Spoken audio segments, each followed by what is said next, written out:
Snapchat notification exposes wife's cheating. History. Married 17 years with no children of our own.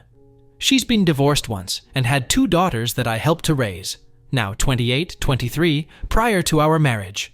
We've really only had minor bumps and issues, in my opinion. We've had an open door type of communication with each other, whether it be work issues and venting, or sexual issues, or just how we are feeling. Often we will just talk on the couch about life and philosophy in general. I've felt that we had a great connection and a pretty heavy, fulfilling sex life. We are both in good shape and maintain a healthy lifestyle. I work in the medical field, and due to things being what they are, have been putting in a decent amount of overtime over the past 5 months. She works in a legal consultancy and has been WFH for the past 5 months, which has made things a bit distant. But on our days off, we are tight. Changed the filter on the Dyson fan in our bedroom last night. Asked wife if I could use her phone to update the app in order to reset the change filter alert. Mine was on the charger next to the front door. I noticed she had put on a pattern unlock and kinda wanted to ask her what that was about. As I was finding the app on her phone, a notification for Snapchat popped up. My stomach dropped immediately as I read the small tag, "I'll bring the special toy." It said, my brain understood the words, but my mind just stopped functioning. She asked what was the matter, after I guess several minutes of me just sitting and staring at the bedroom fan. My wife has an obligatory quarterly out-of-town meeting that puts her 2 states away for 5 days every business quarter. I knew it was about this coming trip Monday. I've perused stories for years anonymously. I've read hundreds of stories that began like this, and never once have I thought about it being me that would sit on my bedroom floor and be in such a cold, dumbfounded state. I recovered and said, "Oh, just getting info about the IP and router." That's how the fan communicates through the app. I have a Chromebook that she logged into Facebook yesterday. I took a week's vacation short notice, my supervisor is a cool chick, and once I laid it out what I may have discovered and have to do, I'm going to need time off. I've been up all night reading her chats. She left to go to the office just now, and I made sure the Google location history was on, and find my phone was active. I'm so suspicious of everything she does. Now I can't look at myself in the mirror. She doesn't know I saw the message notification. I logged onto the messaging system that Verizon uses and have signed in under her number and name. There are at least 15,000 that date back to February of last year. Messages, memes, flirty pics, and some X-rated ones too. She stopped texting him this way about 3 months ago. Didn't stop texting him, but stopped using the message app through Verizon. I'm guessing they switched to the Snapchat because it's discreet. I'm not on any social media in any way, shape, or form. I am clueless. I just figured out that you can't log into Snapchat through Facebook, but it just takes an email and password. And she has used this Chromebook to do that. Hell, she used it just 3 nights ago, lying in bed next to me, rubbing my back while I went to sleep. She messaged him and sexted him lying next to me. It's a younger man from work. He is married and has 3 young children. He and his wife have Facebook. I've met him twice, shook his fucking hand. I'm at a complete loss again and have wandered my house that I custom built for her for hours. I almost can't feel anything. What little that I am processing is just white hot rage. I logged on Snapchat and there it all was. I have called my best friend who has been divorced 3 times. Don't get me started on his partner picker. He recommended a vicious lawyer. I plan on recording, saving everything. There's pics of them fucking. I'm sure her phone or his has video. I desperately want this to be a bad dream. She said terrible things about me. She's told him my insecurities. She's told him, I love you. They have made no long-term plans, so this feels like a purely sexual relationship. It almost makes it better, but also makes it so much worse. Like, she's literally throwing away our life for this. She knows cheating is an absolute deal breaker for me. Our usual routine on the day she leaves for her meetings is I take her to the airport and drop her off with a long goodbye. I can't even think about what I have to do now. My friend says print out the entire thing and see if I can recover things from Snapchat. From what I understand, I can't, unless I have her phone. My plan is to see the lawyer today. I'm paying a ridiculous amount to jump in her appointment line, get the ball rolling, and hopefully have a plan of action from her. I really want to book a flight and follow my wife to the hotel she's staying at and catch her in the act. I have access to her hotel booking options and have put myself as a contact person so I can get a room key without alerting her. I think I'm just going to log on to the messaging apps when I get into town and watch it happen in real time. If I could get the papers ready in time, I'd hand them to her. Instead, I'm just going to hand her the printouts. It's a 600-page PDF. His wife accepted my friend request. I am debating sending everything now. I am seething. I just don't want to lose any advantage. I'm going to fly there Monday afternoon, log in and see what they've talked about, get a room key to my wife's room, and drop off the package in her room with my wedding ring. I'm going to sit in the bar and watch my phone blow up. I'm going to call the AP and tell him to meet me in the lobby bar and to bring my wife down.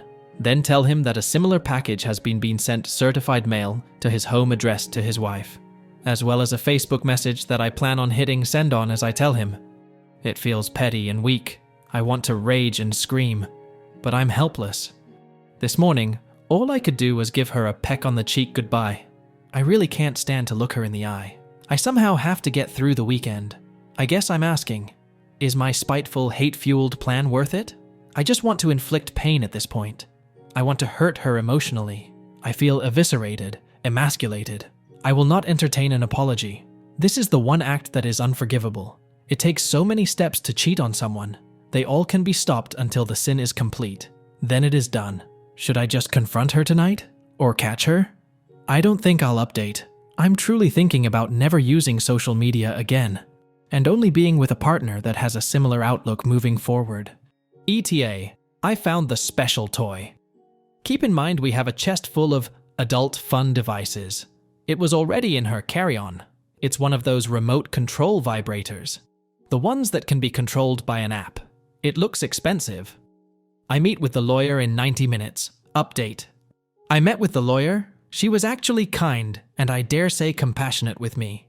She told me point blank that her job was to represent me in this fight for my future, and my job in all of this was to tell her the complete truth and not make her job harder. I went to Kinko's and printed the file out. Cost $534 for color, because I wanted to have the pictures pop. Shout out to Chris at Kinko's for not making a scene when the nude started coming out.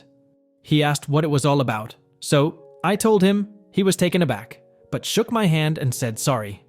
I went home and crashed for about 3 hours, and STBXW came home around 19:30, usual time. Lawyer said to forget any Hollywood confrontation in a hotel bar, that it would look pretty crazy and not becoming at all. So I'm sorry to all of those people that wanted the high drama. She's right ultimately. There's 2 routes to take with divorce, contested or non-contested. She said I would have to notify my STBXW that I have retained counsel, and in order to proceed, my STBXW would have to either contest the divorce or we would go through mediation and file from there. So she got home about 2 hours ago. I asked her if there was anything going on that she wanted to talk about. She said nothing other than the election. She then asked what was bothering me. I wanted to cry, but truthfully I was cried out. I said I was curious as to why she had a remote control vibrator in her luggage. The look on her face was actually more telling than anything I've ever seen. She looked panicked, pale. She began to breathe faster, sweat. I asked why she would have something like that. Who had the code and the app to it? She stammered, and the tears began. As I pulled out my 3 file folders worth of text exchanges, I asked if the AP's wife would have it. She cried and pleaded that she could explain. I said she had 5 minutes to do it. Of course she couldn't. I told her what my attorney told me to tell her. I also told her to leave. She screamed it was her house too. I calmly told her that maybe, but I would be notifying everyone about her affair and betrayal. That even the girls will know. Or she can leave now and find living arrangements for the time being. Hell, she'll be at her work conference for a week. She was speechless. I calmly pulled up Facebook and showed her the AP's wife. I said, "Do you want me to tell her, or are you going to do it right now?"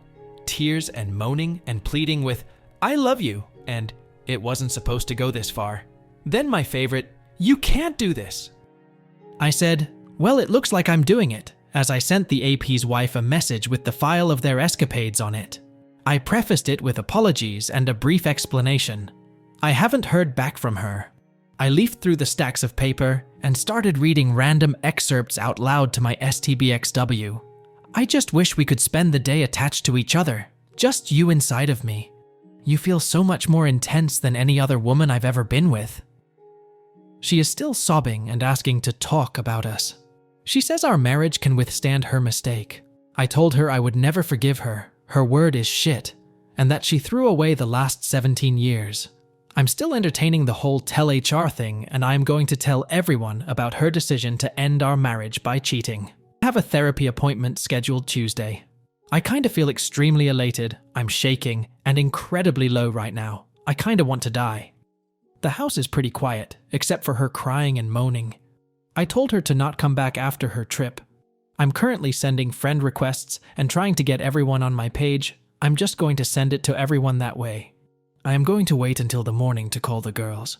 I raised them from when they were 11 and 6. They are women now, 28 and 23. I don't know what to tell them, or how to handle them. Update 2. To those that kept saying, "That's not how Snapchat works." Yes, you are correct. She had that running in the background. It was WhatsApp. I don't really give a shit, I saw it. I again need to thank Dyson for their app and the kick-ass fan I got from my brother-in-law for Christmas. Here goes. I'm going to give a deeper background on our situation to help with some perspective on why I feel the way I do. My original post was pretty much a stream of consciousness and felt as disjointed as I did then. I went to college in Las Vegas in the mid-90s. I graduated in 1999. I had a blast there. I got around, fucked. It was during this formative time I decided to never marry. Is an outdated concept that essentially removes your agency. And I definitely did not want children. When I graduated with my degree in nursing, I quickly excelled in cardiovascular intensive care. I moved home to Texas in 2001 and pursued my master's degree to be an advanced practice RN/nurse practitioner with a specialization in CV surgery. While I was achieving this, I decided to pursue medical school and shifted coursework to fill in what I needed to apply. It was then that I met my STBXW. She was a short, chubby, I believe the kids today would say thissy, red-headed firecracker. We met in a code. It was intense, both the attraction and the dating. We were saying I love you within 3 months. She was a mother of 2. Remember, I wanted to be child-free. That had been divorced for about 2 years. She was just getting out of an on-again, off-again relationship when we met. We dated for about 2 years, and she slowly introduced her daughters to me age 11-6. She sat me down one night and gave me a pretty heartfelt but pragmatic talk about us, or where we were at the time, and what she expected from me, or any other partner. Essentially, she said it was time to either get married or move on. I was still pretty anti-marriage, and she respected that. She was telling me this to give me a chance to think about us and what the future looked like. She had a pretty good point in that we were living together 8 months and even had each other as persons to notify in an emergency. She joked that all that was missing was having each other on our insurance. It was a good, honest talk, and we agreed that we would continue on for a bit more, but I would ultimately have to make the decision. 2 weeks later, I had an acceptance letter to a medical school about 2 hours away. I was ecstatic and crushed at the same time. I had just had my 26th birthday and was about to accomplish a huge life goal. Then I realized I'd never see her or the girls.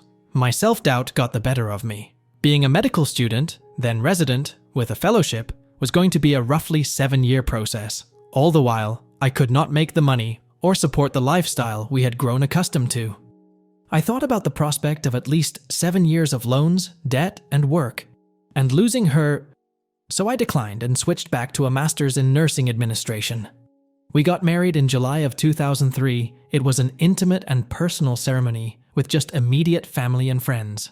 While my parents adore the girls, rightly so, they have always been standoffish with STBXW. On Monday, when I told my parents what was happening and that there was a real possibility the girls could stop being as prevalent in their life as they have been, they told me that they felt that STBXW was damaged goods being married prior to and forcing me to compromise. That really hit home, and to a certain extent, they are correct. After I graduated, I didn't want to be a manager or director. I'm a hands-on guy that likes taking care of patients. The hospital I was at offered a certification in ESMO and a perfusionist credential. It was a highly competitive application, but I got in. For the past 11 years, I have been doing ECMO and all things related.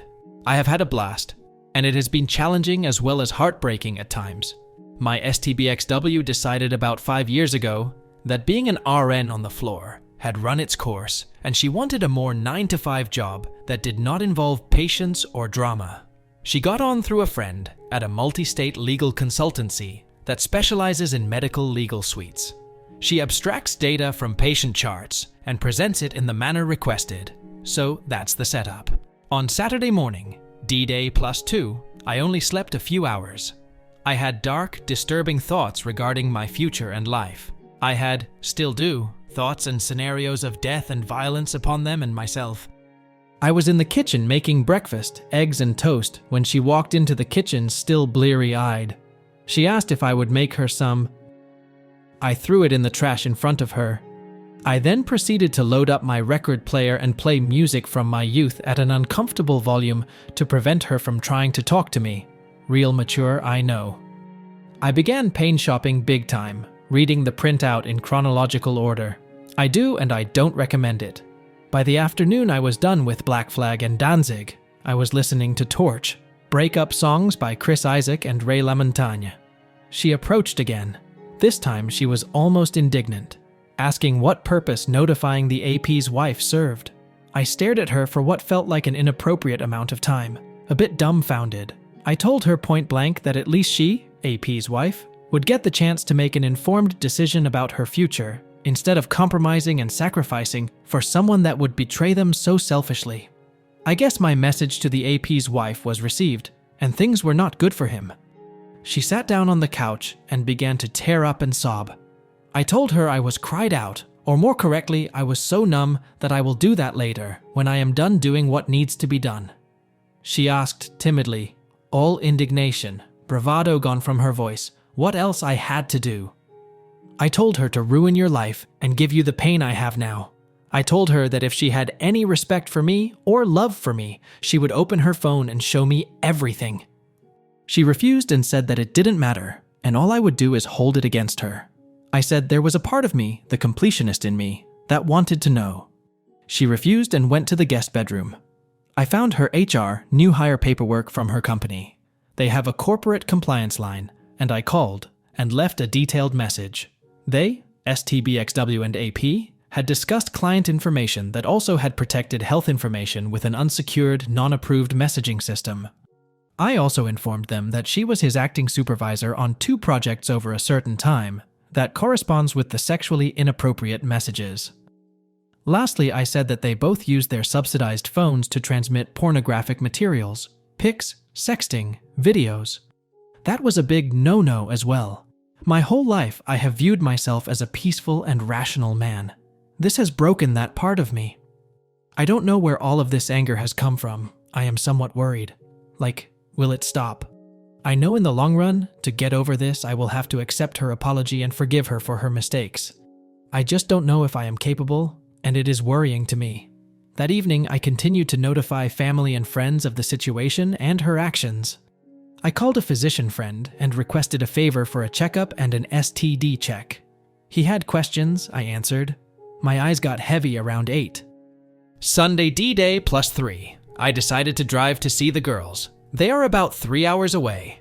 The youngest is still in college for another semester. Maybe longer thanks 2020. I have been having pretty extreme feelings about them since this began. I have formed a respectful, friendly relationship with them, but not much of a fatherly one. The oldest especially. We are cordial, but there is always that "you're not my dad" vibe between us. The youngest, not so much, but when they are together, it gets more prevalent. I left early Sunday around 5 a.m., arrived at their condo, their father pays for it, just after 8:45. I had kolaches and good coffee for them. They were immediately worried about their mother before I said anything. I told them point blank the situation, and that their mother would probably be moving in the next 3 to 6 months. I can honestly say it was best to do and say this in person. I told them everything. They were disappointed in her. I then told them that I wasn't there to get them to take a side, but they were adults in a special circumstance within our relationship. And if they decided they didn't want to interact or have a relationship with me that was okay, I would be somewhat let down, but also relieved. I told them, however, that our relationship or lack thereof should not interfere with their grandparents, my parents. They both agreed that they would like to definitely keep in touch with the grandparents. I left there around 11 and headed home. I stopped at my best friend's house and cried a little. I had essentially helped to raise them as best I could. Their father was absentee most of their childhood and started another family 6 hours away. My best friend decided that I had drank enough the past 72 hours and I needed to sleep. I crashed at his place that night. I had noticed STBXW had been blowing my phone up after I had left the girl's place. Oh well, I was too tired and in too dark a place to care. Monday D-Day +4. I arrived home around 8 and noticed her Porsche was still there. I thought for a moment that she Ubered or Wazed to the airport. No, she had not. She was up and had breakfast made. She asked me to sit down and eat with her. I did. She asked how it tasted. I told her like static. I told her I've had a hard time tasting and feeling anything other than bitterness and anger for the past 5 days. She had called in sick at work and did not leave for her quarterly meeting. She tried to start talking about how worried she was for me and that she loved me so much. She had gotten a call from her oldest yesterday around noon, and they were deeply disturbed by her behavior. I laughed. As I did it, I realized it was not a funny laugh. It had a manic kind of feel to it and took me aback. I said, "Oh, you love me so much you have a 1.5-year affair behind my back. You love me so much you fuck some other married man. You love me so much you pissed away nearly half of my life because..." She had never given me a reason as to why she did it. I told her that, and it made it so much worse. I went to the liquor service and pulled out the bottle. The bottle was an 18-year Glenfiddich that my grandfather bought for us when we got married. It was our tradition to have a small sip on our anniversary night and remember that things get better with time and patience. I chugged the remainder of it. It was about 1/3 of the bottle that was left. I said, "Sorry I didn't offer her any, because she did not deserve any." I went to the bedroom and began pulling all of the pictures off of the wall that had us or her in them. I placed them on the kitchen table. She had left. My attorney, or rather her paralegal, called to notify me the petition for divorce was ready, and I needed to sign off on it before it could be filed, and STBXW would be served within 10 business days. I read it quickly, while very buzzed on premium scotch, e-signed and pressed send. I also got a message from the AP's wife. She reluctantly thanked me for this horrible but good revelation. She declined to speak with me, but wanted to message me to tell me. She found texts and videos with other women besides my STBXW. She kicked him out and was going to an attorney soon. They live in California. He's fucked. I proceeded to listen to music and have a few more drinks. I fell asleep around 4 in the afternoon. I heard her come home around 10. She saw the pile of pictures and things that had at one time meant something to us. She began sobbing and asking me to talk to her. I only asked one question: why? She kept saying she didn't know. I called her vile things and said that she made so many decisions to get to just the first text. It was she that started it. I was pretty loose with my tongue due to being drunk. I laughed at her and started taking off my clothes and said, "You threw away this," pointing to my body. "I'm going to get shit for it. But I'm 6'4" and weigh 200 plus. Up until last week, I still jogged and lifted weights 4 times a week for some pot-bellied needle dick guy that wasn't going to do anything for her. I went to my room and had a shower. When I got out, she was in the bed naked. She had lit some candles and begged me to fuck her. I turned on my camera and told her to repeat what she said. I thank everyone who mentioned doing this, just in case. For whatever reason, my erection did not do a good job of convincing her that I didn't want to. So, I did it. I was not kind. I put her in uncomfortable positions and pounded her. I told her I wanted anal, and I wanted to hear her beg me for it. I recorded it all. I felt so many mixed emotions after. I love her, and I am indifferent to her. I hate her, and I think nothing of her. I want her and feel like I need her, but it hurts me to think of us anymore. We fell asleep together. I woke up kind of hungover and had a hard time looking at myself in the mirror. Tuesday, D-Day, +5. Therapy was a 2.5-hour session, unbeknownst to me. She followed me there and wanted to know what I was doing.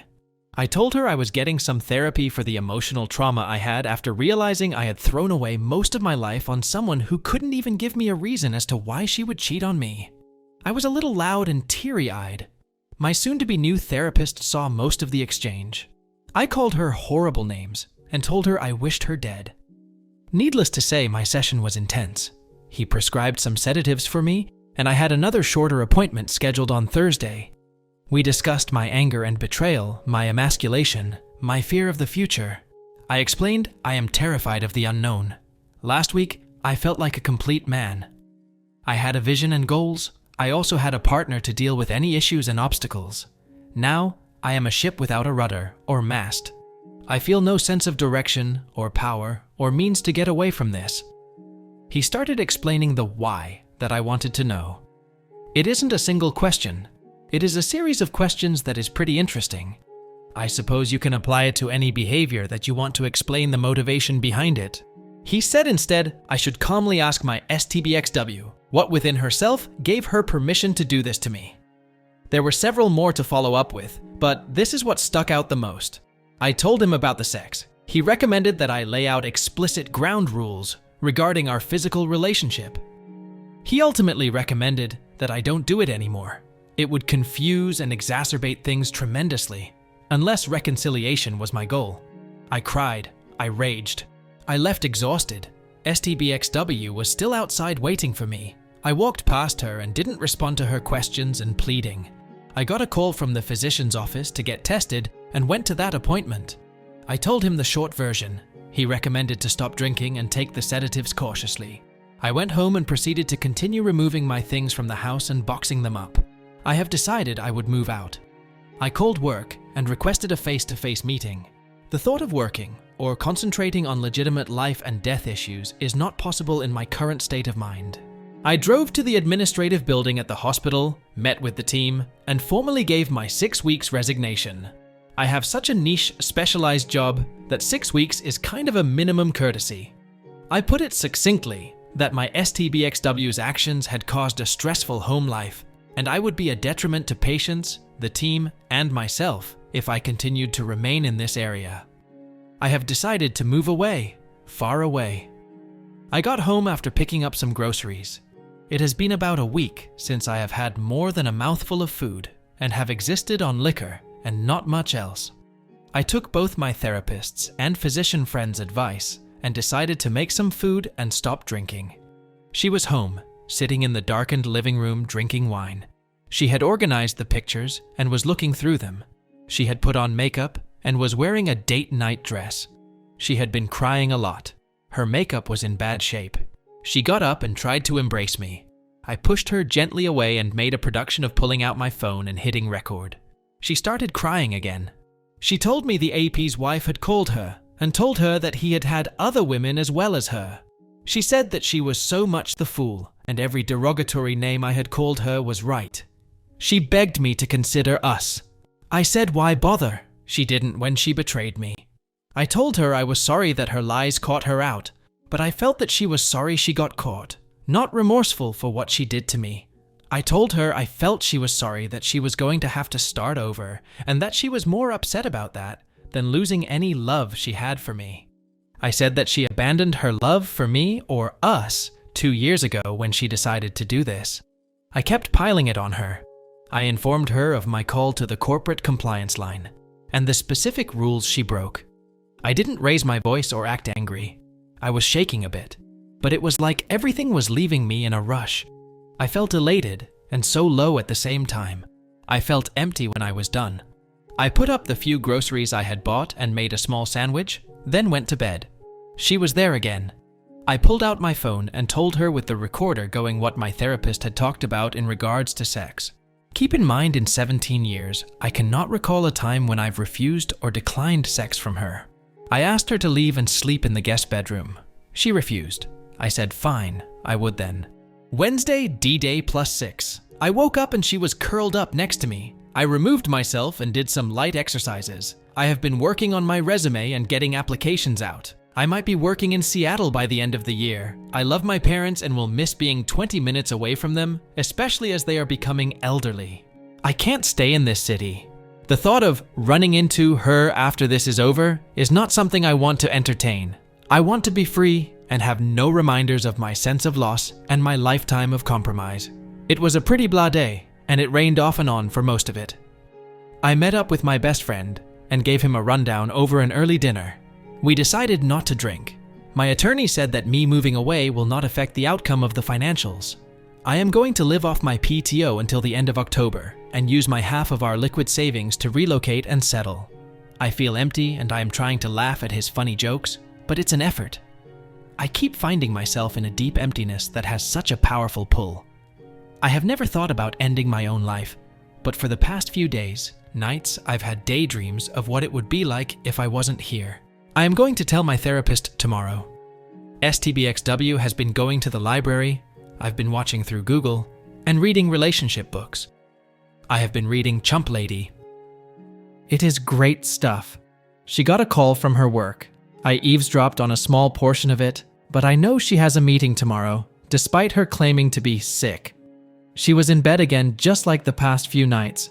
I am so conflicted, I just want to feel something, but I feel so little but hate and resentment for her, that the only sex I want is sadistic. I'll admit that during the abusive sex we had Monday, I felt almost a runner's high, but there was a crash, and the next day I was angry at myself. I am doubting myself a small amount in regards to not wanting her back. I know she fucked up huge, but I don't know if I can forget it or forgive it. I am a tangled mess. I told her the ground rules with my phone recording in regard to sex. I told her that it did not indicate reconciliation or some covert signal that I wanted that. I told her this is probably hysterical bonding and not healthy. I told her that I was going to not be gentle nor care about her feelings or needs during it. She was teary-eyed and nodded understanding. She quietly said that she deserved it. She then rolled over and got on all fours. Thursday, D-Day +7. I woke up with her spooning me. I laid there for a while and heard her breathing change pattern. I could feel her looking at me. I asked with my back turned what her meeting was going to be about. She said it was an HR representative, and it was probably going to be bad. I said, yep. She asked what she could do to make us right or equal again. I said nothing. She offered an open marriage on my end. She would not pursue anyone, but I could. I chuckled. No, I don't trust her. She said that was fair. We had this conversation with my back to her. It was easier than looking at her. I get mad when I see her face. I asked what I did in this marriage that made her so unhappy she did this. She said I was beyond great. I chuckled again. Well, obviously that doesn't matter. She said it was an adventure, like she lived off of the rush. She didn't realize until it was way too late that if she got caught, or if something went wrong, everyone would be hurt. She said it was a huge relief and an unforgettable pain when I confronted her. I got up and made us breakfast. I went to my therapist and told him my plan with work and already had responses to my applications. I told him everything about STBXW and the sex. We discussed my suicidal thoughts and talked about the process involved with them. Again, he wasn't judging. He just wanted me to not get confused, or if I did not understand, to stop and process. It was only a 1 hour, 55-minute session, and I felt that weird calm again. Like nothing matters for now. Everything just is. When I got home, she was sitting in the living room. She told me that she was fired for breach of protocol, with client information and violation of the data security protocols. I said, well, that's too bad. I exercised and made a nice dinner. She joined me. We didn't say much. While we were sitting in the living room, she told me that AP had been fired as well. I said, good. She told me she has had no contact with him in 5 days. I asked why not. They were both free now. She could fly out to her soulmate and have all the fun they wanted now. She said I was the only one she wanted. I said, no, you had me, all of me, and it still wasn't enough. I told her that in the nearly 20 years of work and our relationship, I had been approached and hit on too many times to count. I managed to not fall in love or fuck anyone else. Now, I am so bitter and angry because of the compromises I made. She asked what compromises. I told her, my wanting to go to medical school, but decided to get married and be stable, my not wanting children. But because they were a part of her, I accepted them and compromised. I said I made those compromises for our love. But obviously, I had misplaced my trust and love in her. I told her that if I could go back in time, I would tell 26-year-old me to pass her up. She asked again what she could do to bring us back together. I told her that I will not ever compromise for her again, and that means we really can't have a healthy relationship. I told her I would never love her again, and that at best, I would treat her like a sex toy. Otherwise, she wouldn't factor into my plans or thoughts. I told her it was just a week ago. She was the first person I thought of when I woke up, and the last person I thought about when I went to sleep. Now it hurts too much to think about her. I am going to walk away from this. I feel like it is starting to constantly remind me of things. I cannot thank those kind people I could chat with and who shared their pain and stories that have helped me. This has been on a whole a good thing for me to do, but I keep replaying things and feelings I'd rather just walk away from. I remain confused about what I want. I don't know if I will ever be 100% about anything with her ever again. I have bi-weekly appointments for the next 4 weeks with my therapist.